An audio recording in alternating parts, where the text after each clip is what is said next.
Welcome back to the main stage of Transforming Transportation 2021. This is the final plenary session. So, this last plenary session, we want to be very special. We want to literally look forward with hope, look at the opportunities, and I have an extraordinary panel who are going to do that for you. Let's meet the panel. Hello, panel. Really nice to see you. I'm going to greet the panel. The panel is going to say hello to you, delegates. Deputy Prime Minister, welcome to TTDC 21. Tell our delegates who you are and what you do. Hello, my name is François Bausch. I'm Deputy Prime Minister of Luxembourg. And in my portfolio, I have also the Ministry of Mobility and Public Works. So it's not the first time that I'm participating in the TTT. So I would love to be in Washington, D.C., but unfortunately it's not possible this year. But I'm really honored and really with pleasure that I participate in this concluding debate now for this year's conference. Transport and mobility is my passion, and I really like discussing about and around it. Well, you're in the right place, Deputy Prime Minister. We will come back to you. Claudia, if people were paying attention on the slide, they saw that you were First Lady of Costa Rica. That's a very nice title, but you have an absolutely extraordinary job. And that is why you're here. Claudia, please introduce yourself to the delegates. Thank you so much. Well, good day to everybody. I am Claudia Dobles. I am from Costa Rica, and I am the coordinator for the sector of infrastructure, mobility, and urban planning.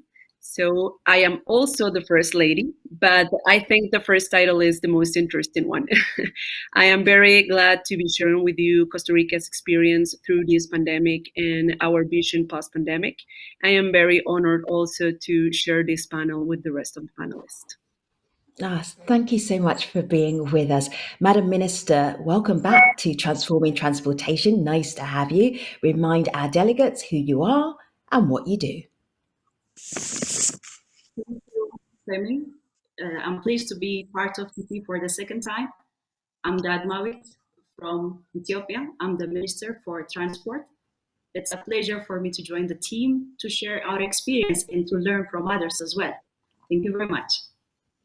Oh, you're so welcome. Hello, Carlton. So nice to see you. Carlton, tell everybody who you are and what you do. Hi, Femi, and good to see you, and good to see everybody else. And it's you should have come to me last because I'm the least qualified the panel here. In that I ask questions normally, so I don't make decisions like the other panelists. Fantastic job titles. I'm somebody who would ask those people the questions normally. But I'm a journalist. I specialize in transport, so I do work for Forbes.com and for The Guardian in the UK, and I'm also a historian of transport, so I've written books on transport too.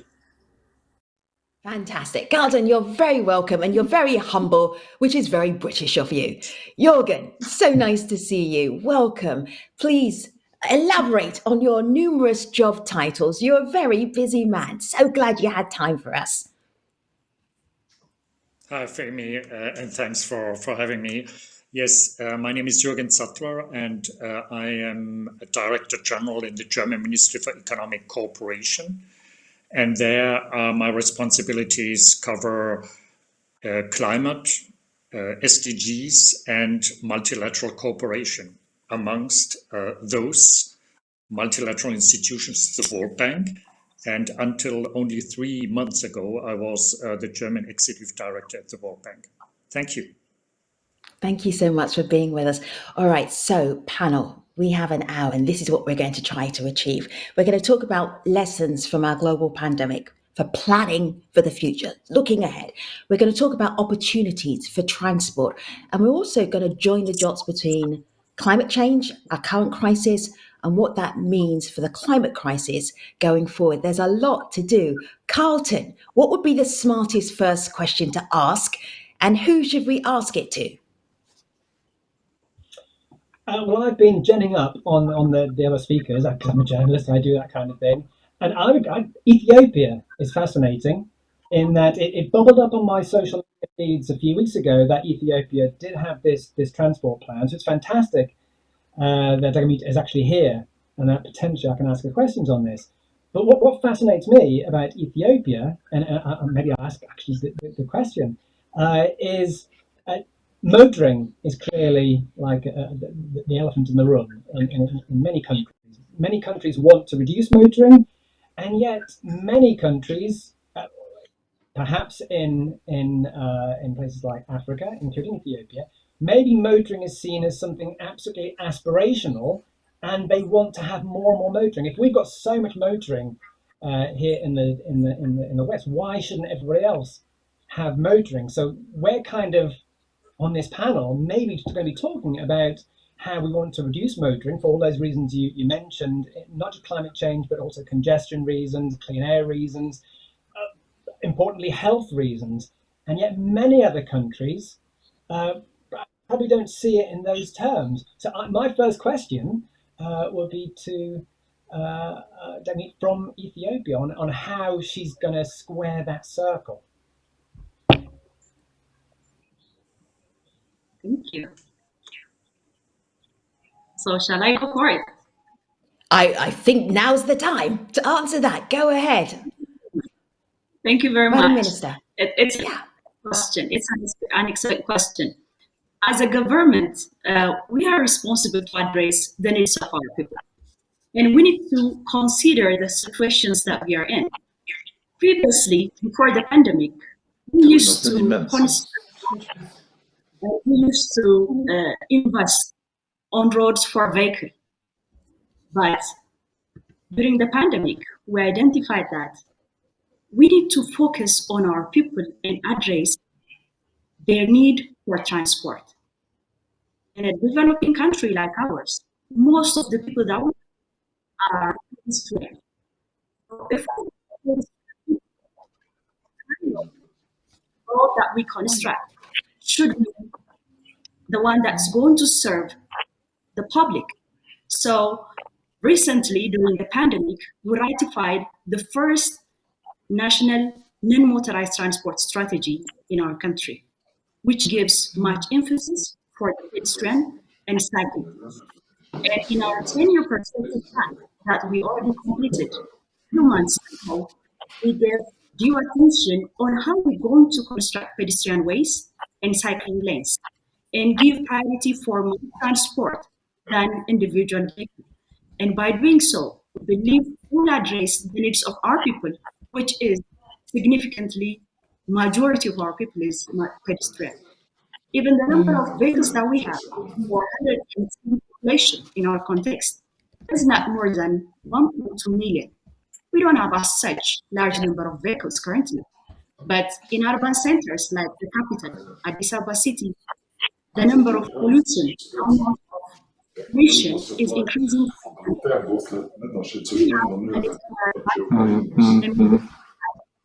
To build the roads for people, for the pedestrian, before investing the capital that we don't have as such as a developing country. And for that purpose, we have a clear strategy, non-motorized transport strategy, and we have a 10-year perspective plan, which prioritizes on how we're going to go for the construction of roads for the site. So we'll try to approach it from our. Okay. All right. So thank you, Madam Minister. I hear a little bit of hubbub in the background. So plenary speakers, if you're in the room with other people, congratulations, because I miss social intimacy. But please ask them not to chat so that we can hear everybody really clearly. I want to go to you, Deputy Prime Minister, because if we're looking at what have we learned so far, what are the opportunities going forward? I know there was something that just to me and to you stood out that people are doing now that they didn't do 2 years ago, and not in the numbers. What is that, and how does that help us with sustainable mobility? But I think that we are, in fact, in a double crisis already today. We are, on one hand, in this pandemic, with all the problems around, and then on the other hand, we are in the middle of another crisis, which is the climate crisis, because climate crisis will not begin after this pandemic, but it's already there.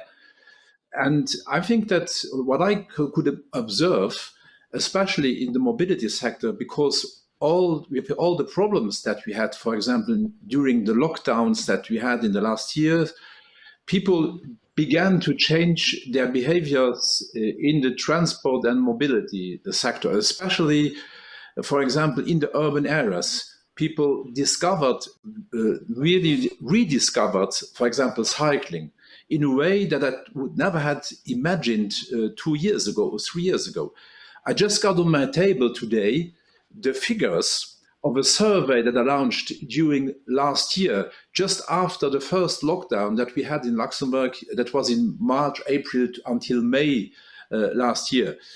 And during this survey, people told us that, for example, 23% of the population in our country changed their behavior during the pandemic. And even they told us that they want to keep now these changes.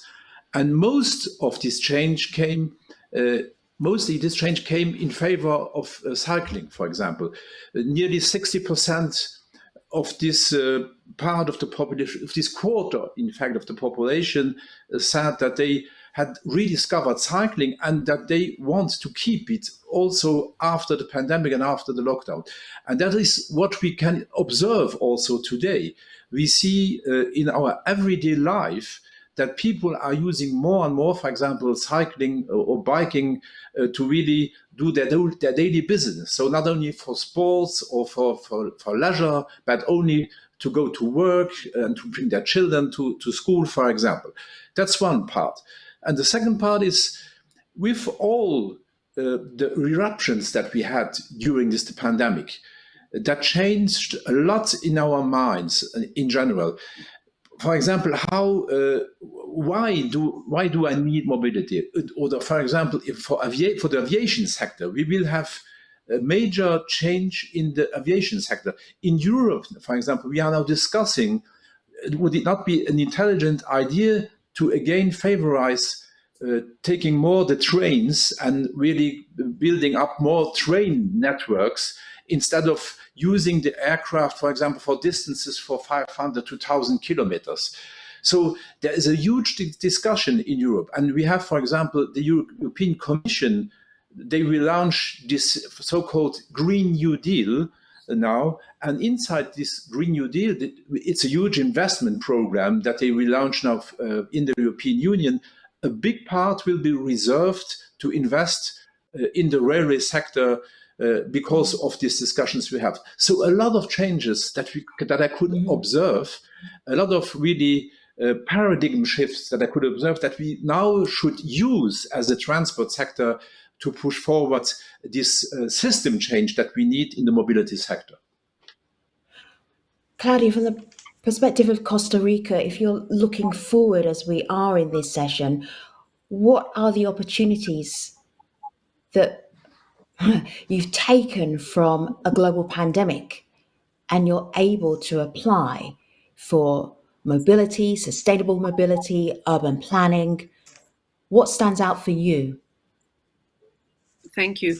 Well, I will have to start what was our vision pre-pandemic and how we have tried to adapt that post-pandemic.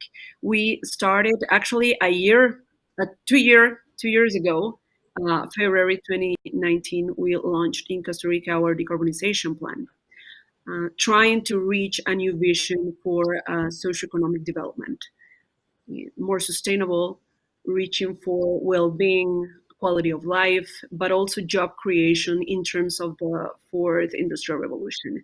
So one of the main lines of action, we have 10 lines of action in the decarbonization plan, but one of the main action was to create a mobility system that could be resilient, that could be flexible and adaptive.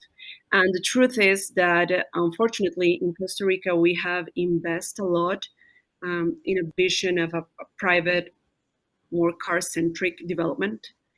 And we wanted to translate that into the public realm and try to start talking public transport planning and urban planning, and also try to integrate a more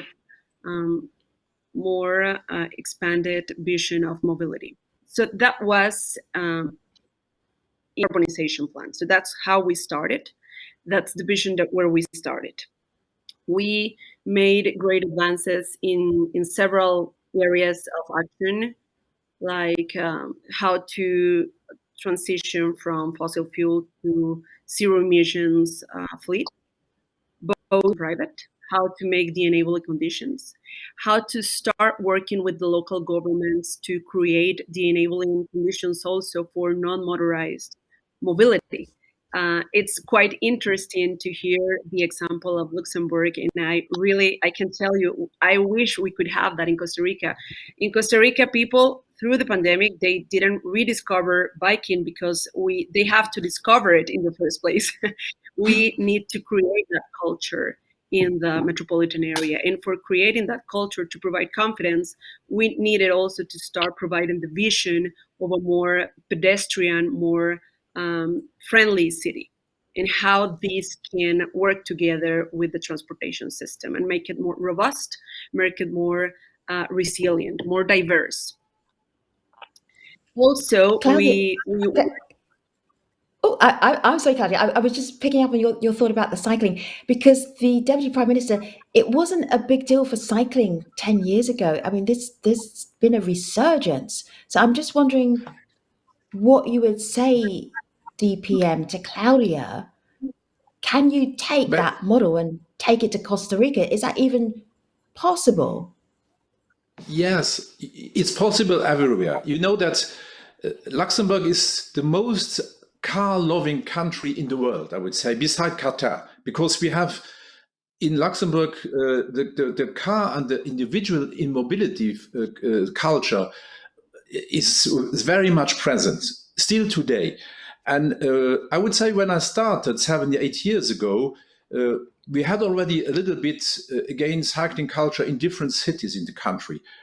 But even in such a car-loving country than in Luxembourg, which is such a high degree of cars per household, for example, in Luxembourg we have minimum, I would say, around 2 cars per household in Luxembourg.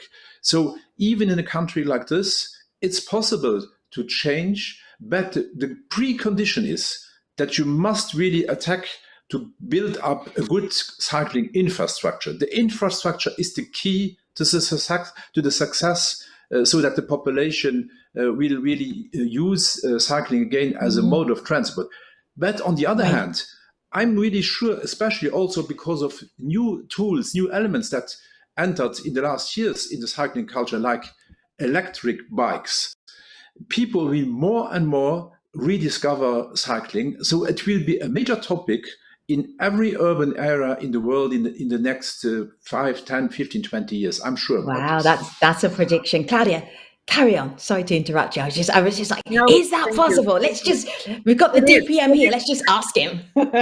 Carry on, Claudia. Well, we do believe it is possible. We do believe it so strongly that we take those actions in our national decarbonization plan in the transportation and mobility sector.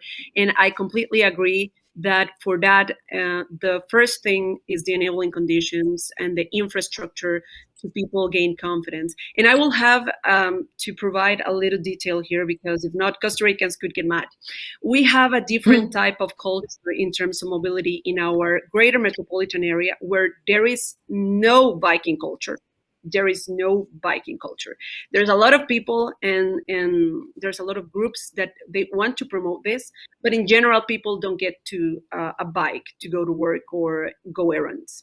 But in the rural area, there's a huge biking culture. So there's a big difference. And for both of them, we need to provide infrastructure to be safe for the people that already are using a bike in the rural areas, but also to create that culture in the greater metropolitan area where we have the huge congestion problems.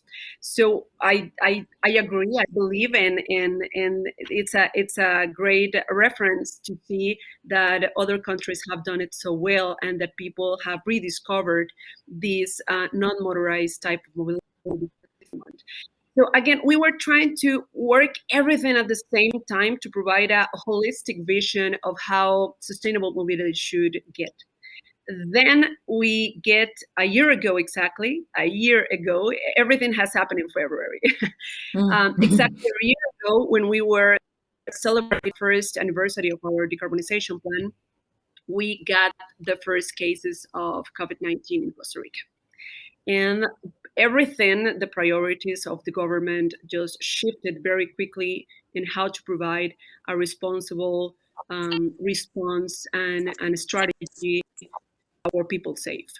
And but quickly after the first response to the pandemic and how can we provide these safety protocols, should we go to lockdown or not? I think Costa Rica's strategy has worked so far. Nothing is perfect, but it has worked so far. But very quickly in parallel, we kind of had to ask ourselves, okay, what is going to be our economic recovery plan? And if that economic recovery plan still was talking to our national decarbonization plan. That again, this was very important because the national decarbonization plan is not only an environmental vision, but it's a socio-economic development vision.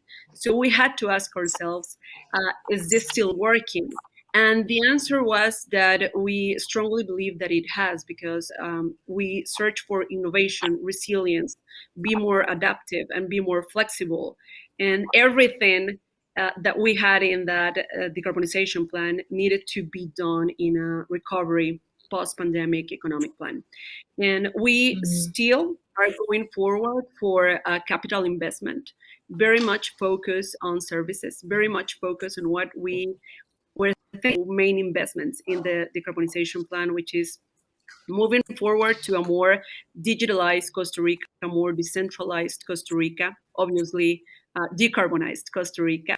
And based on that, our recovery plan is very much focused on water, sanitation, mobility and transportation, and connectivity and digital infrastructure services. Because they are multipliers, is the best way to invest in a post-recovery plan, and it's also aligned with the vision in the decarbonization plan and with the vision of well-being, quality of life for our people. So that's a very kind of a very big context that I can provide. Sure. We do believe it's possible. We are working in several areas at the same time. How to modernize the bus model of transportation, how to modernize the rail system, how to make a systemic vision of mobility and transportation, and how to incorporate other actors, public and private, to make it more resilient, to make it more diverse. And obviously non-motorized is a huge part of it. And also providing electronic payment to reach for integration and to reach to creating data and technology for better public policy making. Let me just bring in Jürgen here. Jürgen, we're looking forward. We're looking at transport as a motor for change. What is Germany thinking of right now for the future? What are you working on right now that takes us into 2021, 22, 23 and beyond regarding transport? Yes, thank you. That's a very difficult question. It sounds easy, but I think it's really challenging because there are lots of unknowns. And I think the lockdown and also what might come next has put on the table some open issues, also regarding the future of urban transport.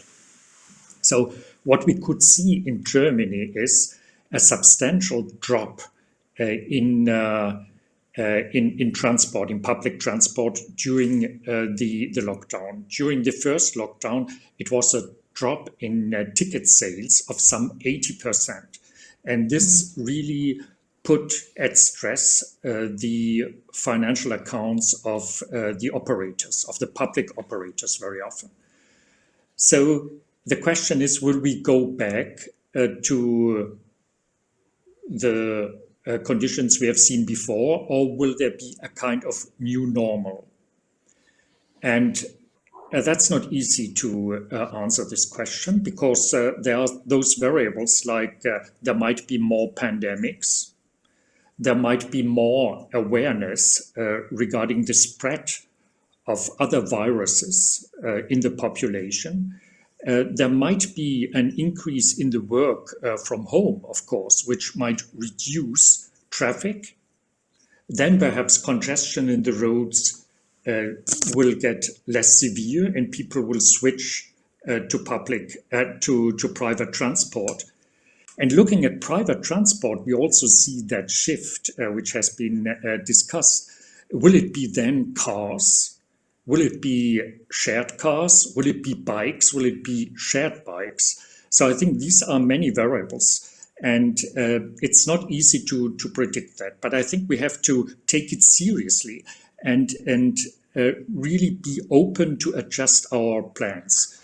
It looks like others said, bikes and e-bikes will be a part of the new transport future. Perhaps it will come quicker than we thought. And we here in the ministry, we assume that this will be also an option for many developing countries and growing cities in developing countries. So that's perhaps an opportunity. What we are doing in our cooperation with developing countries is many things, but I would like to highlight one in that area. This is really to help countries increase their capacity and also to help them very much on a local level to look at the issues at stake and to increase their administrative capacities and the capacities of the utilities. And in that context, we created one initiative together with other institutions. This is the Transforming Urban Mobility Initiative, or TUMI. This is a union of 11 partner organizations, such as the UN Habitat, development banks like the Asian Development Bank, think tanks like the World Resource Institute. And its aim is twofold. It's first to improve the capacity of decision makers and administrators, and also to look at financing the investments. Just to give you perhaps two examples. The first one comes from I think it's let me see. I think it's somewhere in Latin America, perhaps Colombia. We established the e-bus system, and this creates an environment for the rollout out of up to 100,000 electric buses by 2025. And there, the core goal is to strengthen, in fact, cities' capacities to send out a strong market capital, because there we are working with the private sector. The second example comes from southern India. There, we invested in integrated water transport systems. So it's called water metros. Of Kochi, it's southern India, and with the implementation of energy efficient boats, the fuel consumption, of course, goes down, in fact, by some 20%. But that will also substantially improve the air quality, which is very often very good. So one of those famous co-benefits. Perhaps I'll stop here, but there are many more examples, of course. Jürgen, I'm just curious, when do those projects, are they currently taking place? Are they still funded because of the global pandemic? Has anything changed? Have you still said, this is what we're doing and we're still holding on to the direction we're going and we still have the funding to do it? I'm just wondering about the timing. Yes. Okay. I mean, of course, from our side, there's no interruption. It's continuous support. Sometimes we find some problems in the countries because of obvious reasons. But in terms of financing, we substantially increased our financing. Not only bilaterally, but also multilaterally. You know about the World Bank program, for example, 160 billion in 15 months. So there is money, there is additional money, and from our point of view, it should really go into these transformative investments. So that's easily said because these countries Jürgen, are really... Excuse me?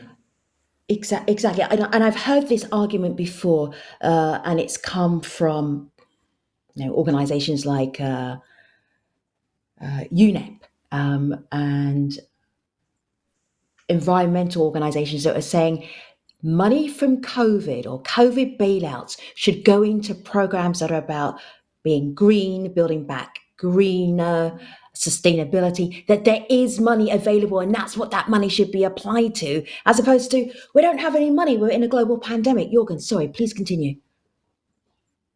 No, but I want to say, we spend more money. Countries spend money, donors give money.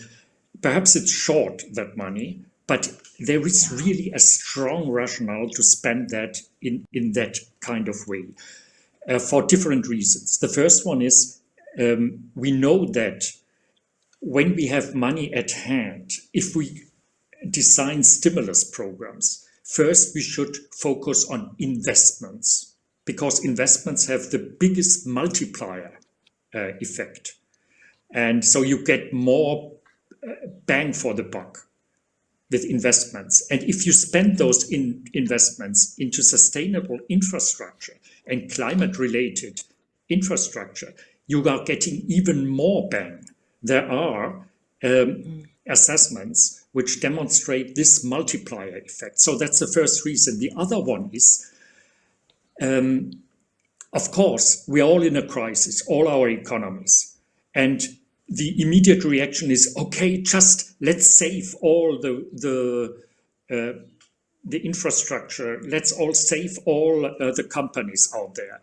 But the countries who have the capacity in that difficult situation to say, okay, let us look more in detail.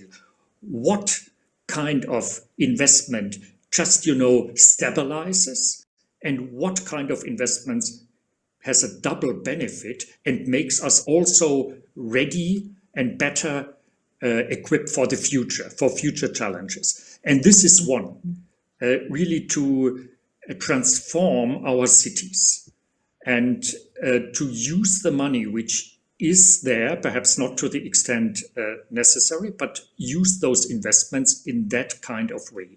And we are really very much interested in that. I know other governments are also thinking about it. We will prepare a paper where we explain that approach. We call it Recover Forward, and we are identifying 6 areas which have the most transformative impact. One of them is really cities and transports, and we will come out with that paper in a few weeks' time and try to use it as a platform for dialogue with others. Thanks. Jürgen, thank you. As we're looking forward, Carlton, people often, particularly in this forum, equate technology and tech with the future. I know you've got deep and passionate thoughts about this. Can you share them with us, please? Well, I have been impressed. Yes, I can share them for me. I have been impressed that so far, and many panels like this tend to start talking about this, we haven't talked about electric cars, we haven't talked about driverless vehicles. So I'm very, very impressed that we haven't talked about that, because tech is sexy. And ministers like to cut ribbons and like to do the sexy things. We know that. But tech it is probably not the best solution to transport woes, especially post pandemic, and all sorts of reasons. So automotive deaths and gridlock will not be banished. by autonomous vehicles or electric cars. So for cities of the future, for them to be truly sustainable, to be resilient, for true mobility, we're going to have to boost bicycling, walking, and public transport. So I'm glad that we have touched on all those things. Can I actually ask a question, Femi, while I'm on here? Of course, because you're in your comfort zone there, Carlton. So you go ahead and be the journalist that you are. Absolutely. I would like to ask Dagmawit a question, but this is first of all to François, because before the pandemic, I was doing stories on Luxembourg, because Luxembourg public transit was free. It was one of the first places where to get people out of cars was, yes, to have the infrastructure, the cycling infrastructure François was talking about, but also to have public transport free. Now, the pandemic clearly has knocked, as François said, 80% public transport has been knocked massively. But going forward, once the pandemic's out of the way, the question to François is it still going to be free for public transport, for public transit? And how are you going to get people back onto public transit when we know they've been really, really afraid to mix with people in close proximity? Thanks for this question. And it's a little bit also what Jürgen said already, the whole scenario that we had an enormous drop in using mass transit or public transport. But I'm really convinced that is only a momentum, and it's the momentum of the pandemic, because we could observe this during 2 or 3 months in the last years, because we had in Luxembourg a lockdown that went from March to May, but from June to October, I would say the situation was nearly normal. And immediately the figures in the public transport or the mass transport went up, rushed up again. So I'm convinced that at the end of this pandemic, and when we have it under control already, and that will be the case during this year, I'm sure about this, because of the vaccines and so on, we will see that the society will very fast and very quick really go up again. Even I'm very optimistic also even about the recovery of the economy. And what is interesting is we continued during all the time to defend our mobility change plan that we launched 7 years ago. And even knowing that the attention during 7 or 8 months was much lower because everybody discussed only about the virus, immediately I can feel that the discussion around mobility and the mobility problems that we have in Luxembourg, also congestion problems, because we have a very specific situation. In my country, we have, for example, 250,000 commuters coming from France, from Germany, from Belgium every day to work to Luxembourg. And that poses an enormous problem in the mobility organization. Immediately, all these problems came back very quick, and also the discussions around it.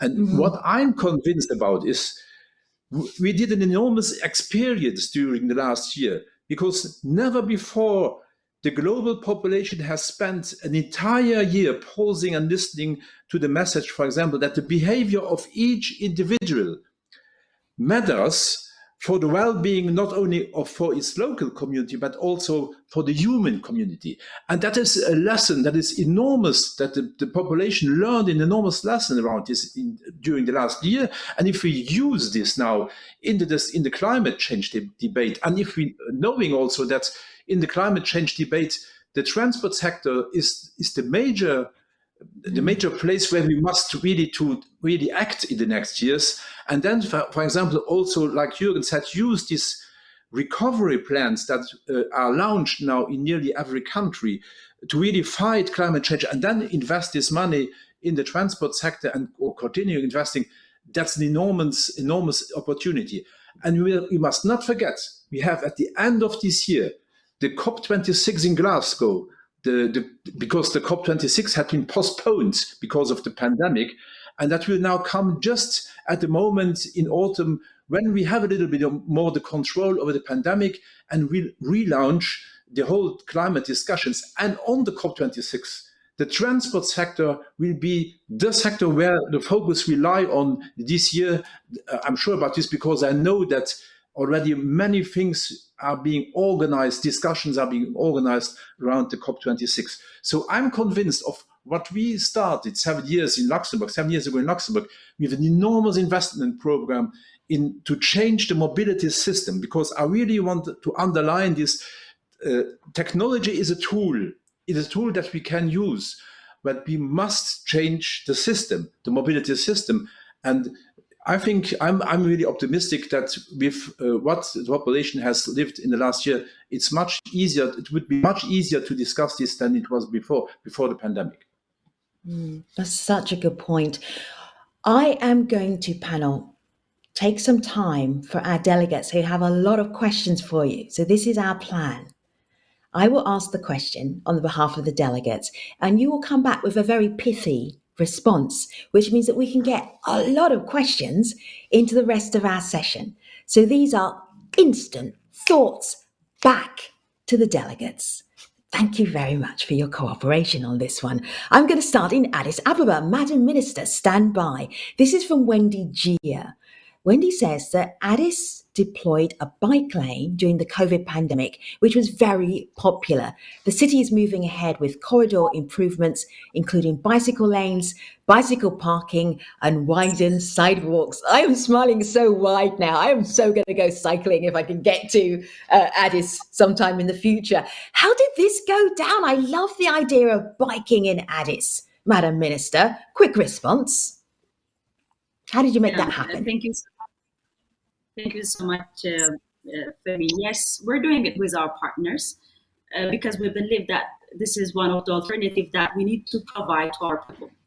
Because when we were not able to utilize the public transport, we need to find ways to enhance the cycling culture in our people. So we started it in the capital city, but we believe that we need to do a lot ahead.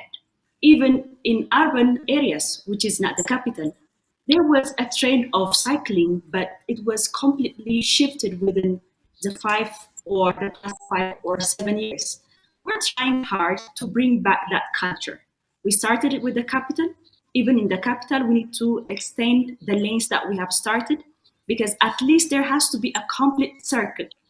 If we have smooth pedestrian and cycling lanes, we believe that no city is too large for a resident to use that option as mode of transport. So if we have to do that, and if we are going to be able to do that, we're going to address the supply and demand gap, which is vividly visible in most developing urban centers, just like ours. So yes, we started it. You'll be most welcome to come and bike in Addis, and we'll have even in other urban countries recently. Thank you. Oh, I love that. Let me just give this one to Claudia. And here I see our delegates are accentuating the positive. Barney Gibbs says, what should donor countries do to help LDC and add sustainability? Donor countries have a significant role to play in encouraging policy shifts in LDCs towards a less car-centric culture. When financing road building projects, there should be a mandatory sustainability component, maybe bike lanes, continuous sidewalks, etc. So the idea that donor countries can actually help you get to sustainability even faster, sustainable transport, things that perhaps you may not be able to do for yourself, Costa Rica, but you can do with the help of donor countries. Thoughts, Claudia? Thank you. Yes, and the answer is yes. It is very important for us just to have not only financing, which is very important, but also technical cooperation from countries that have different experience and have more expertise in transportation and mobility. So both of them are very important. Actually, for the cooperation, international cooperation, we are working for the decarbonization plan. Everything is based on that sustainability vision. So for the first time, you provide a good example that is actually a reality in Costa Rica. So for the first time, when we are building right now, when we are investing in infrastructure for roads, for the first time we are providing the mobility concept to that investment. So we are not only building the road for the cars and buses, but also the cycling line and making sure that we have the conditions for people to walk. So yes, the answer is yes. It's very important Answer for is developing yes. countries to Okay. have this support, Yeah. not only financial, but also technical and in the vision. This question is for you, Carlton. It comes from Nirmal Shetty. Thank you, Nirmal. It is nice to promote cycling, provided that they're safe on the road and the safety is addressed. There's new road infrastructure can make provision for lanes for bikes and pedestrians. How can we address road safety in existing roads, especially in low and middle income countries? I should say that Carlton has written a book all about bikes, right? Bike boom. So you're an expert. Yes, thank you for the plug there, Femi. Can I actually go back to Ethiopia? Because when I was reading the Ethiopia Non-Motorized Transport Strategy 2020 to 2029, there was a stat that jumped out at me. And that is Bahir Dar, the city, smaller city than Addis, obviously, cycling there accounts for 90% of vehicle trips. So Ethiopia has a massive cycling culture right now in some cities. So in those kind of places, they're going to have to protect cycling from going away, not to increase cycling as such. It's just to stop it going down from that amazing 90%. And I'm guessing, I don't know, because I haven't been there and I haven't even seen photographs of this, but when you have 90% of vehicle movements are cyclists, they clearly dominate the roads. Cars can't get past. That must lead to an awful lot of friction from motorists who assume that they would have priority on roads, because that's certainly how an awful lot of motorists in, well, pretty much the whole world, you know, if you aren't behind the wheel of a car, you assume So Carlton, that I'm you going to have answer the priority question on because the it's a speed round. So you have to hold on to that question and answer that question because Madam Minister's already had her question. So you have to answer that question. just more and Okay. more facilities. I make the That's the rules. quick one. That's the quick one. Just more and more facilities for cycling. Very good. All right. I love this thought here, Jürgen. I'm going to bring this to you because, again, it's about sometimes there are things that help us that have come out of the global pandemic. None of us would want it, but there's something that's quite useful. Jonathan Leap says that it is easier to build with less traffic during COVID. It's an opportunity to build back better because construction is less disruptive while demand is muffled. Some places have taken advantage of this. Jürgen, your thoughts? Have you seen that? Is that happening in Germany?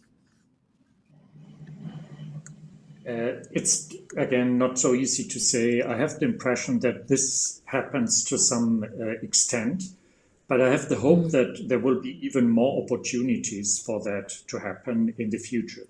Because what you can see and what you see already under discussion is that the world after COVID will not be the same than before. Because more work from home, more usage of IT connections, so perhaps less demand for traffic, perhaps more demand for high quality living space. And you can already see in some cities, perhaps Berlin on a small scale, but I've heard, for example, from Tokyo, where Toyota is building a kind of neighborhood, and where working and living goes closer together, where whole neighborhoods are rethought in a way, and with the objective to increase the quality of life and also to make people spend less time commuting. And I think this is something which is not only relevant for developed countries. I think that's a big opportunity, and already I'm looking forward to that. But it's also an opportunity for poor countries. And for example, in Africa, we know that the population will double until 2050. There will be many, many new cities, medium, middle-sized cities, and you have to plan ahead. And there, I think an important issue is to avoid traffic. Of course, it's also to scale up public transport, but it's also avoiding traffic. And in urban planning, doing it well, you can avoid a lot of traffic if you bring working and living together. I mean, for example, in China, there are all kinds of model cities where they have tried it out. So this really can work. And that's a big opportunity. It's one of those many, many big opportunities we are facing now in the middle of that crisis, where sometimes, unfortunately, we don't have the capacity and the mind to look at those. But I hope that we will do. Deputy Prime Minister, I want to go back to climate change and the climate crisis, because you brought it up quite rightly. It's a very important conversation that we need to have. I was pleasantly surprised last year that not only did the climate crisis become more talked about, even while we were in a COVID crisis, that people were able to join the dots and they understood it better. What happened? It's almost like COVID opened up our hearts and minds to what we may well be doing to our environment and our potential future. That's my take. What's your take? And then how do we use this? I think that the pandemic showed us our limits, the limits of our society, the limits of our technologies, the limits of humans in general. I think that now it's more and more clear in the mindset of many people that with a climate crisis, if you don't stop this climate crisis, the problems for us as human beings with all our technology will be much worse than what happened in the last year. Because I always say, for a pandemic, you can invent a vaccine and then really contain at the end the disease by a medical support. But the climate crisis, that will not work. To stop the climate crisis, we must really change things. We must change our society, change our cities, like it had been said by Jürgen. For example, organize in another ways our cities, to bring back all the functionalities of the cities in one neighborhood, for example, to avoid traffic. And all these things, I think, are now much more clearer, especially because we are still also in the middle of the other crisis, which is the climate crisis. And I think it will be, for my opinion, easier to explain all this and all these relations regarding climate change and the risks that we are running behind after the pandemic. So from this point of view, for me, with all the sadness that we had, and also, for example, what Jürgen said, there will be some change, some major changes also in the behavior, because we will have less traffic and so on. I'm not so sure about this, because humans are social beings. We like meat, we like to touch, we like to feel.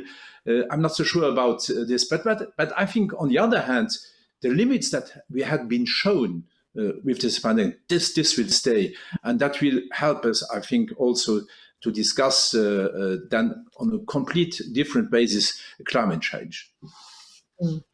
Plenary, I am going to give you 30 seconds to have a little think about how you want to end, looking forward, thinking about where we are now. And the Minister from Netherlands once said early on this week, making opportunities out of chaos. I don't mind what your last thought is that you leave us with, but it can only be 30 seconds long, which is why I'm talking a little bit, so you've got a little bit more time to have a think about how you might want to end.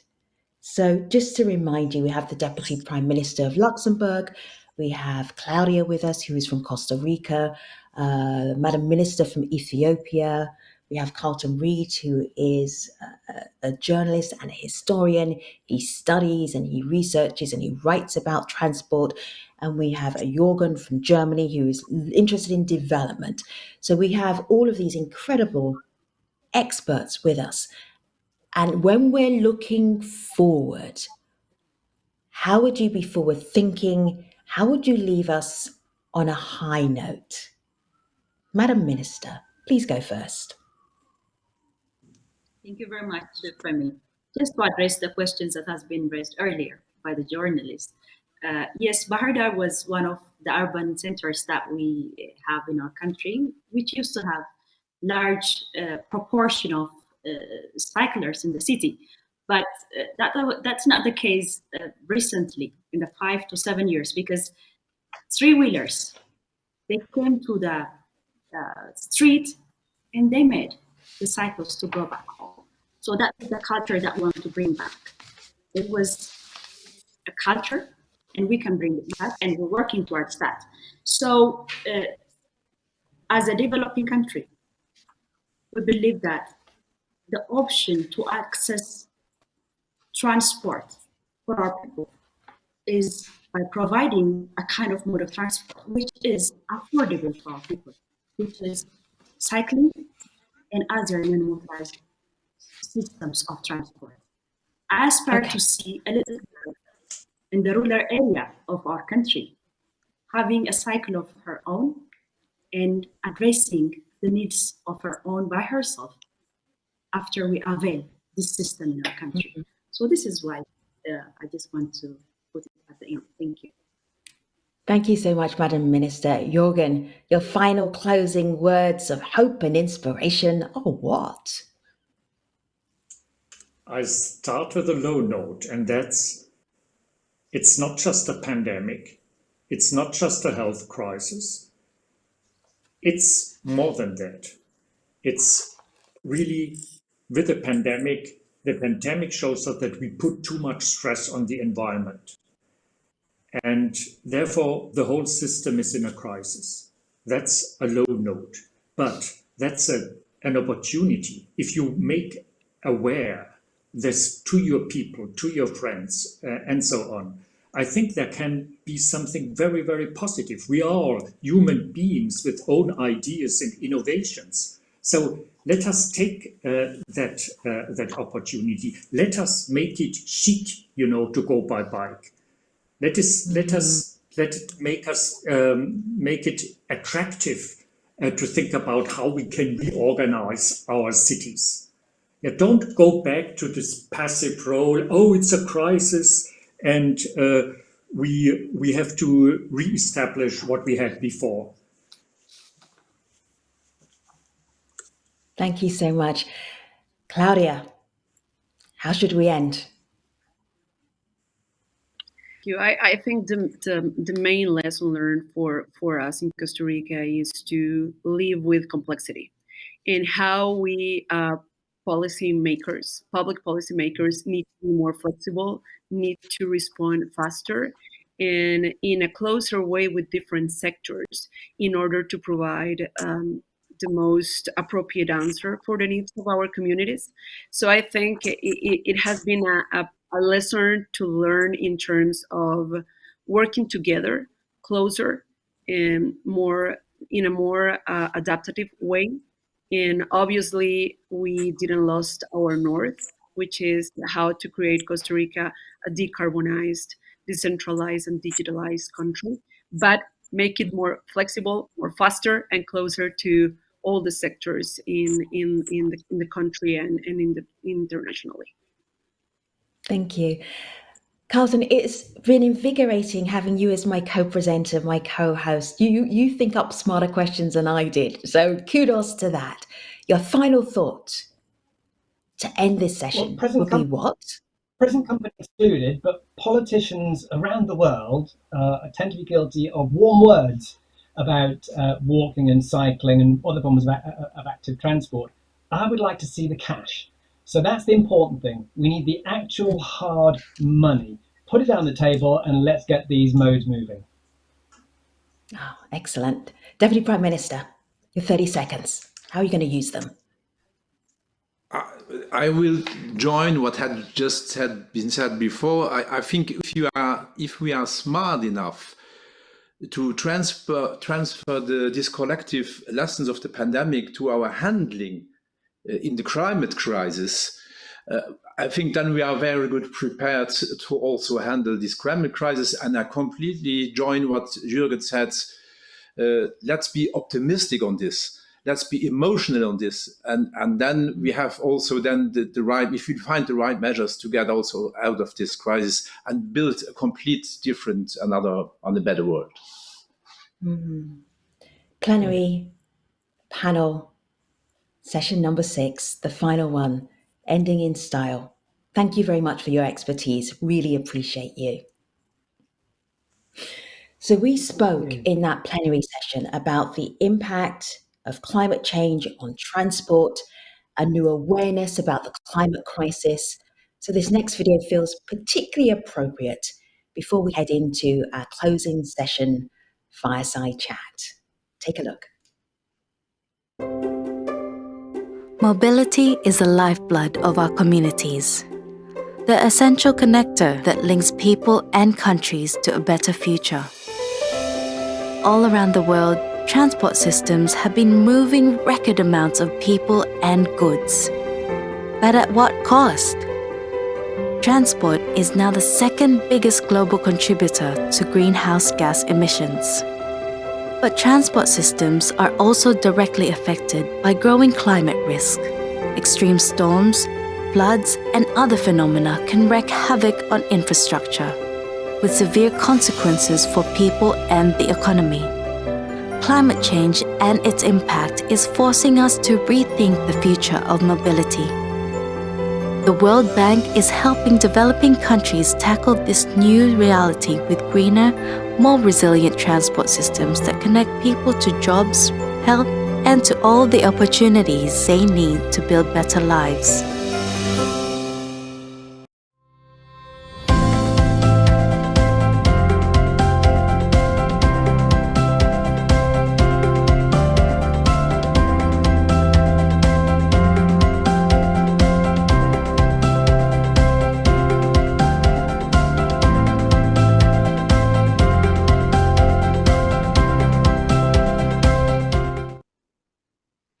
Delegates, we are about to wrap up Transforming Transportation 2021, but not quite yet. We have a closing ceremony, fireside chat, virtual. But before we go there, this is the 18th edition of TT, the very first one that has been fully virtual. So I wanted to give you a couple of stats. I know you've all been asking me, many of you have been asking me, how did it go? How many people turned up? I have some numbers for you. 2,522 participants from 130 countries, from Afghanistan to Zimbabwe, to see what we did there, A to Z. 22,113 people jumped on a live stream at some point. On Twitter, over 1,230 something tweets using the hashtag TTDC21. You can go and look them all up as soon as we are finished, and 39 million Twitter impressions. So that is how we have done this year, which makes this the biggest Transforming Transportation conference ever. But this has been a co-production. It's a co-production between the World Bank and WRI. And I want to bring the co-hosts in for the fireside chat because they have some things to wrap up and share with you. So I'm going to say hello to Annie and hello to Pablo. Annie and Pablo, so good to see you. Pablo, introduce yourself to our delegates if they haven't already seen you, they don't know you. Explain who you are and what you do. Hi, Femi, and thank you. It's a pleasure to be here with Annie and with you closing this great event. So my name is Pablo Fajnzylber. I am originally from Chile, and I currently oversee the global work on transport at the World Bank as the director for transport. I also have a second hat. I cover energy, digital infrastructure, finance as a director for strategy and operations for those sectors at the bank, at the World Bank. Thank you. So nice to see you. Hello. Hello, Annie. I find it hard to believe there are delegates who don't know who you are and what you do, but let's just make sure. Welcome to the closing ceremony fireside chat. Annie, tell everybody who you are, what you're responsible for. Thank you. My name is Dasgupta. It's fantastic to be here. I lead the Ross Center for Sustainable Cities at WRI. We are a group of about 350 plus passionate people about cities. We work in 110 plus cities all over the world. But importantly, I used to work at the World Bank for nearly 20 years on cities and infrastructure. So it's the greatest pleasure to be here with Pablo and doing this with the bank for the last 18 years. Back to you, Femi. Thank you. As co-host, I'm going to get you to do this both together. Your impressions, your takeaways, what really struck you as co-hosts this week? Pablo, do you want to start?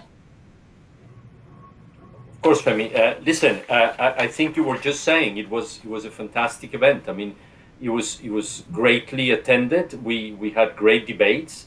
I think we had maybe twice as many participants as if we had done it, in a live way all together in some rooms.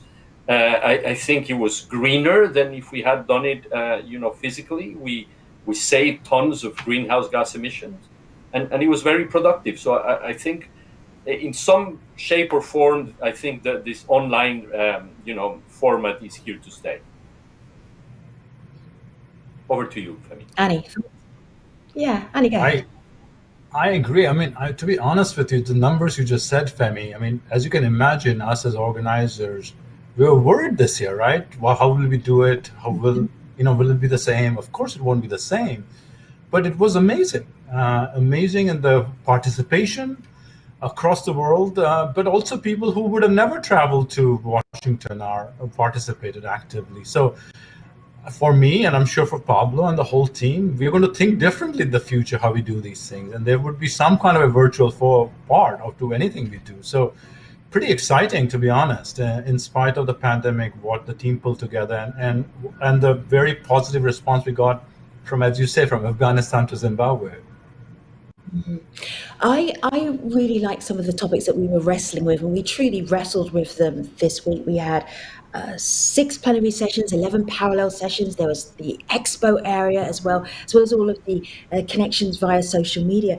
I'm just wondering, are we ready? Do you feel that we're ready for changes like decarbonisation, being more resilient, making more sustainable transport or modes of transport, even out of the crisis that we're currently in?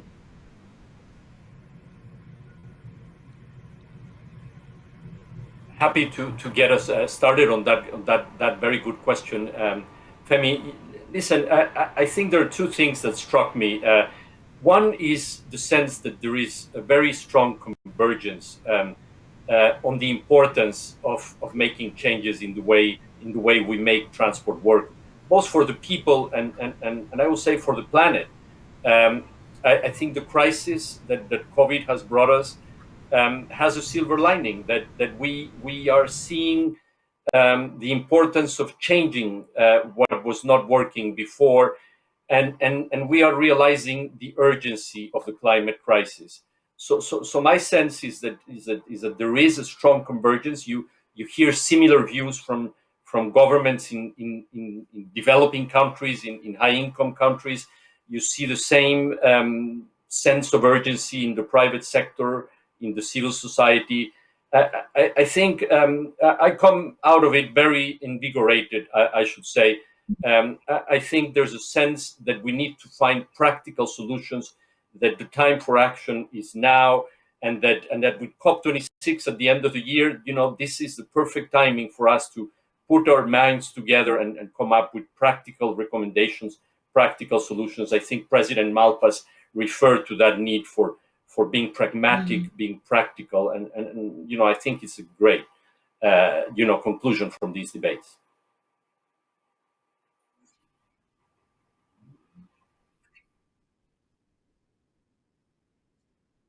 From President Malpass, Andrew spoke in the beginning, to the session you just concluded, where are we now today? All of us have had this horrific year, but all of us are looking forward to the light and the results. So the question is, how do we recover? How do we recover in a more green, more equal, more resilient way? And I think all the discussions where the underlying theme was the role transport can play, but should play also. How can it be the driver of this change? And also without investment in sustainable transport, how this green, equal recovery will not happen. So that as we think about going forward, I feel transport is a momentum. Does the transport has a role to play? We as a community have a role to play, and to showcase what is this role to actually use transport as a vehicle for the recovery. So that stood out to me. The other thing is jobs, right? Everyone in the world is talking about jobs, as they should. We have lost many jobs, mostly in the poorer communities. And in Andrew's presentation, what stood out was 52 million jobs can be created if you invest correctly, and invest in green. 20% or more are in transport. So we have to really utilize this moment as a job-creating, sustainable thing. And the last thing I must say that every mayor was like startling. Every time a mayor spoke about the energy, the solutions, it just from Bogota to Tirana, it just was so refreshing. For Mayor Covas from Sao Paulo, very positive what they're trying to do, what solutions they're putting together, and creating the momentum from bottom up. So, gentlemen, anybody who works in our fields who care about the environment, sustainability, they have a shorthand and they just say Glasgow, and everybody knows what we're talking about. I'm actually referencing COP26, but people just now say Glasgow, and So in November, COP26 is taking place in Glasgow, Scotland. And I am wondering, in the 9 months between now and then, with the bump, hopefully, that we've got from TTDC 21, what should we be doing? Pablo? Femi, that's a very, very important question. As you say, we have only 9 months, and we have so much to do. I think we will have a transport day at COP26 in Scotland. That will be an opportunity for the whole transport community to present proposals, concrete suggestions of what could be the commitments that the international community could take to decarbonize transport, to make transport more resilient, and to do it in a way that is consistent with the development benefits that transport can benefit. I really think that it's the time to build a coalition that involves the high-income countries, developing countries, private companies in transport, cities, mayors, the civil society, and coalesce around very concrete proposals. What do we need to do to make public transport in cities not only more safe and accessible and efficient, but also greener? What do we need to do to bring e-vehicles? Can we make progress on the issue of used cars that are exported from rich to poor countries, in a way transferring the problem of polluting vehicles going just from one part of the planet to the other?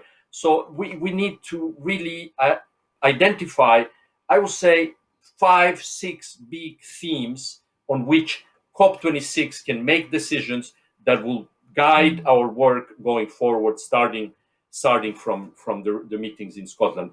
That's my sense. We need to be concrete, we need to be practical, and we need to make proposals around which the whole transport community can coalesce. Annie, please that pick would up. be my view, Femi. I couldn't agree with more. I mean, the primary thing, Femi, we need to do, all the people listening here as a transport community, is to sustain the momentum that's been created here.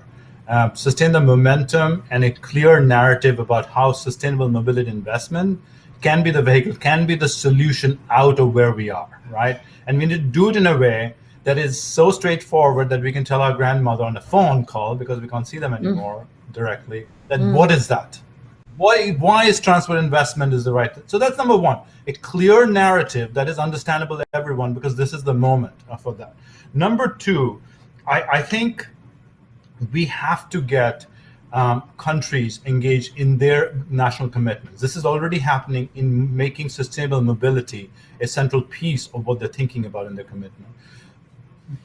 Countries across the world have committed billions to trillions, actually, to 12 trillion plus right now on recovery.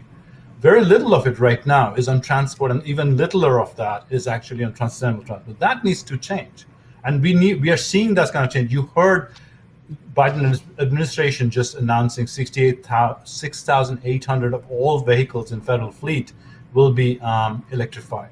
There are momentum in this space that is going on. But I also want to point out that I know everyone talks about COP. I hope we see COP as a marker, because we want to create, as Pablo said, this momentum for change forward. We want to, all the changes our city mayors have done towards sustainable mobility, we want to figure out a way that is preserved and supported. And also the innovation that's taking place on electric mobility, on ride sharing, that we have a momentum to amplify that. So it's COP, I hope, is not an end, but actually a gateway to more sustainable investment in transportation. Sure. So Annie, I know you are really good at putting ideas together, and you don't just say stuff, you do stuff as well. So my mother is almost 82. So how would you explain the mission to my mum? Oh, sorry, I said grandma. I think I should have started with mom. I think the mission is straightforward. The mission is straightforward, I think, for all of us. It's clear the transport as a community is not performing as where it needs to be. You heard there was a fantastic slide in the beginning, I think President Malpass or Andrew, that electrification needs to be 26 times faster to meet the 1.5 degree goal. I think this is the moment. COVID has shown us two things, right? COVID has shown us when we have no cars in the street, that we can actually breathe clean air and see the mountains from 250 miles away. Because what could be a cleaner, fresher city will look like. It has also shown us what it shouldn't be. When the public transport doesn't work, poor people can't get to work. The rate of poverty, as the bank has published, is actually skyrocketing as we speak. So there is a moment that everyone has seen what a transport can do or should do or what it shouldn't do. So this is a time for us to come together and invest so that people can get to work, people can get to school in a clean, safe way, that we invest in public transport, get people out of cars, and electrify in a faster speed so we can actually have our kids breathing fresher air, and we are actually getting people to where they need to go in the most efficient way possible. Also, the point here is these investments actually are going to create more jobs in the recovery. Sustainable transport investment, whether it's biking, walking, actually creates much more job in just rebuilding roads for cars. These evidence exists for us. So I think we have to sustain the momentum, create the narrative, and showcase all the World Bank and us, all the good things national governments and local governments are already doing across the world. We could have an entire plenary session on thanking your teams from WRI and your teams from the World Bank Group who made Transforming Transportation 2021 happen. We literally could do that. The co-hosts Thank you, everyone who's connected. 2021, they're as good virtually as they are in real life. And you delegates, wow, what a job you did. I'm Femi OK. I have been your plenary host. It has been my great pleasure and honor to be your host. Thank you for being part of Transforming Transportation 2021. And that is a wrap.